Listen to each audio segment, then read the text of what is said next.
In questa puntata di Fortinet commenterò il grandissimo trionfo di Jannik Sinner alle ATP Finals di Torino 2025, un successo molto molto importante e molto sudato nonostante non abbia perso neanche un set per tutto il torneo, però Jannik Sinner si è ritrovato di fronte al suo ormai acerrimo rivale Carlos Alcaraz, che è riuscito a battere in 2-7, 7-6, 7-5, e questo punteggio già spiega molto come è andata la partita, che è stata molto molto tirata. Sinner è stato bravo nei momenti decisivi, dove invece Alcaraz non è riuscito a fare la differenza. Chiaramente ne avremo tantissime di sfide tra i due, di match tra i due, questo è soltanto l'inizio. Nell'arco del 2025 abbiamo avuto ben 7 confronti, se consideriamo anche quello del Six King Slam vinto da Sinner, perché Sinner ha vinto in quell'occasione, ha vinto a Wimbledon, ha vinto le ATP Finals. Gli altri 4 incontri invece li ha vinti Alcaraz, compreso quello di Cincinnati, dove aveva messo un bel asterisco viste le condizioni fisiche dell'Alto Atesino che l'hanno costretto poi a ritirarsi e abbandonare la contesa. E tra l'altro quella partita gli è anche un po' costata comunque il numero 1 del mondo, visto che ha pesato nella corsa al numero 1 verso lo US Open, sempre vinto da Alcaraz in finale contro Sinner. Però, allora, Sinner chiude l'anno da numero 2 del mondo, ma con una partita strepitosa, e si conferma soprattutto su cemento il migliore di tutti. Qui non c'è Alcaraz che tenga, perché su cemento indoor Sinner arriva a 31 successi consecutivi, quindi una serie incredibile, non perde da 2 anni. L'ultima sconfitta risale sempre alle ATP Finals contro Djokovic in finale nel 2023, perché poi nel 2024 chiaramente Sinner è riuscito invece a vincere le ATP Finals, dato che è il secondo anno consecutivo, e per 2 anni consecutivi Sinner alle ATP Finals di Torino non ha perso neanche un set, quindi veramente un rullo compressore su questa superficie che testimonia la sua grandezza e la sua forza eccezionale, soprattutto dal punto di vista mentale, perché nell'arco di un anno veramente complicato Sinner ha tirato fuori dei risultati spaziali, se ci pensiamo, perché l'anno è iniziato con il trionfo, ma su di lui pendeva sempre una spada di Damocle grossa come una casa, che era quella della possibile squalifica, che poi diventava una sospensione di 3 mesi. Certo, non ha perso tanto tempo per sua fortuna con la sospensione di 3 mesi, però 3 mesi che hanno inciso parecchio sul suo percorso e anche sulla classifica ATP, che adesso recita Carlos Alcaraz numero 1 del mondo con 12.050 punti e Jannik Sinner secondo con 11.500, quindi uno scarto di 550 punti che, ripeto, per i 3 mesi di sospensione che ha avuto Sinner non è neanche così grande, perché in quei 3 mesi, certo, è vero che la sospensione è arrivata a cavallo, come dice Djokovic, tra 2 slam che sono l'Australian Open e il Roland Garros, però è anche vero che ha saltato diversi Master 1000, perché c'era quello di Madrid, c'era quello di Monte Carlo, c'era Indian Wells, Miami. Ha saltato dei Master 1000 che, vista la forza di Sinner e il livello di Sinner, non sappiamo se li avrebbe vinti o meno, ma come minimo avrebbe potuto raggiungere semifinale e finale in quei tornei, e così facendo avrebbe guadagnato quei punti che gli sarebbero bastati per restare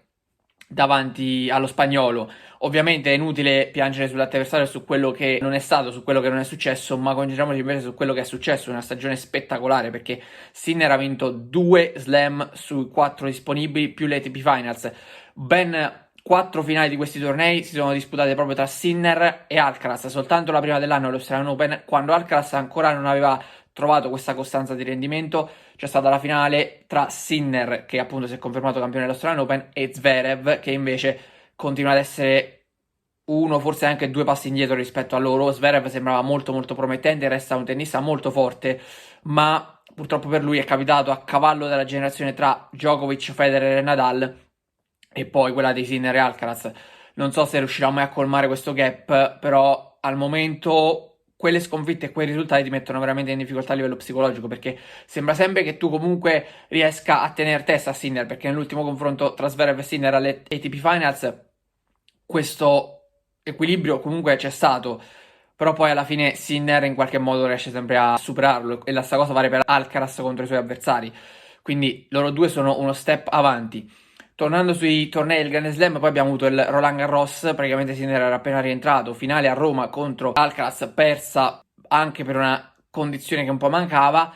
Al Roland Garros ha avuto dei match point da giocarsi per chiudere la contesa e per portare a casa appunto il trofeo parigino, ma purtroppo per lui alla fine Alcaraz è riuscito a rimontare e a portare lui a casa invece il successo al Roland Garros. Tra l'altro il Roland Garros al momento è l'unico torneo del Grand Slam che manca alla bacheca di Sinner, perché Sinner poi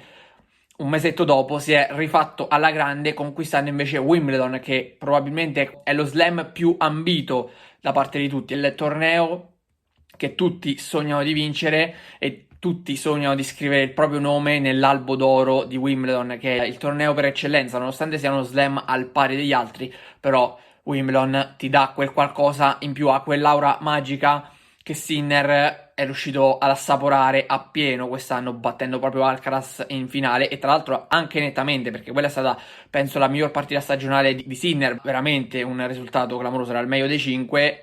mentre l'ATP Finals era il meglio dei 3, sai che per dei 2-7 c'è sempre eventualmente nei tornei del Grande Slam poi la possibilità di rimontare magari anche sotto di 2-7. Poi chiaramente in un confronto così, quando vai sotto di 2-7 è molto molto complicata la rimonta, però c'è sempre questa possibilità. Poi la rivalità si è spostata sul cemento, prima outdoor con lo US Open e prima ancora con Cincinnati, dove ovviamente Sinner ha abdicato e ha lasciato anche il titolo di numero uno del mondo, tornato numero uno del mondo recentemente dopo il trionfo a Parigi, che però non è stato sufficiente chiaramente per mantenerlo fino alla fine, perché doveva difendere il bottino conquistato l'anno scorso all'ATP Finals di Torino, ci è riuscito perché l'ha portato a casa alla grande, ma purtroppo per lui poi Alcaraz, che l'anno prima era uscito al girone, è riuscito a fare molto meglio dell'anno precedente, arrivando in finale, e quindi se l'è giocata poi fino alla fine. In conclusione direi che la stagione di Jannik Sinner è più che positiva, perché dove non è riuscito a vincere comunque è arrivato in finale, è arrivato secondo, ha fatto finale praticamente in tutti i tornei più importanti, ha vinto Master 1000, ha vinto tornei anche 500, ha vinto qualsiasi cosa, e sappiamo già che comunque il tennis è uno sport che si gioca molto molto sul filo di lana, tra il vincere e il perdere passa davvero pochissimo, non è come altri sport in cui c'è una classifica, c'è un campionato e alla fine, alla lunga, comunque nel 90% dei casi, forse anche di più, vince effettivamente chi è più forte e chi fa più punti alla fine della stagione. Qui c'è una classifica ATP, ripeto, condizionata comunque da 3 mesi di sospensione per Sinner, non è una scusa, ma è un dato di fatto, perché noi non sappiamo poi come sarebbero andate le cose con Sinner impegnato in quei 3 mesi. C'è anche da dire che se la sospensione è stata data, comunque un motivo c'è, però comunque rimanendo soltanto nell'ambito sportivo, sicuramente quei 3 mesi hanno pesato, soprattutto per i tornei che c'erano dei Master 1000 e sappiamo bene quanto pesino, e soprattutto arrivando in finale avrebbe fatto sicuramente anche soltanto una finale di un torneo di quelli, probabilmente avrebbe permesso a Sinner di restare numero uno del mondo, giusto per far capire la situazione. Quindi in conclusione devo dire che Sinner ha avuto un 2025 brillante, eccezionale. Pensavo già fosse difficile ripetere il 2024 di Sinner, e ha fatto un 2025, nonostante tutti i vari fattori, problemi e quant'altro, ancora migliore del 2024. Io mi aspetto un 2026 ancora superiore. Certo, c'è sempre questa grandissima rivalità tra lui e Alcaraz, che potrebbe anche, per esempio, non permettere a Sinner di vincere neanche uno slam l'anno prossimo, ipoteticamente, perché potrebbe anche vincere di tutti Alcaraz, o così come per Alcaraz potrebbe vincere di tutti Sinner. Però qualora eventualmente dovesse verificarsi questo scenario, che resta comunque molto complicato, perché vincere tutti i tornei del Grand Slam su tutte le superfici diverse è qualcosa di clamorosamente complicato, però qualora dovesse verificarsi in futuro uno scenario simile, anche arrivare sempre in finale non è che sarebbe da buttare via. Ovviamente adesso la testa è rivolta all'Australian Open, dove Sinner riparte da favorito assoluto, è il numero 2 del mondo e soprattutto è il campione uscente, ne ha 22 consecutivi, e lui punterà alla tripletta, conquistando anche l'Australian Open nel 2026. Vedremo se ci riuscirà, poi ne parleremo a tempo debito, però sicuramente è un punto di partenza importante per la stagione di Sinner, perché lì deve difendere un bottino importante di punti, e Alcaraz invece ne dovrà difendere meno, visto che è uscito anzitempo anche in quel caso, come era per le ATP Finals dell'anno scorso. Quindi io credo che Sinner debba puntare a confermarsi vincitore. Probabilmente Alcaraz allungherà ancora di qualche punto nel ranking, ma poi una volta che si arriverà ai Master 1000, che l'anno scorso comunque Alcaraz ha disputato, non ha brillato, ne ha vinto, ne ha vinto qualcuno, ma non ha brillato perché lui poteva approfittare per provare a scavalcare Sinner anche già in quel periodo. Quindi anche Alcaraz potrà gestire un margine importante, però Sinner praticamente parte da 0 punti da difendere in quel lasso di tempo fino a Roma, e credo proprio per questo motivo che possa guadagnare un bel bottino di punti e potrebbe tra marzo e maggio tornare ad essere il numero uno del mondo. Poi vedremo cosa ci diranno i risultati delle classifiche. Per oggi è tutto, vi do appuntamento alla prossima puntata di Fortinet. Ciao a tutti.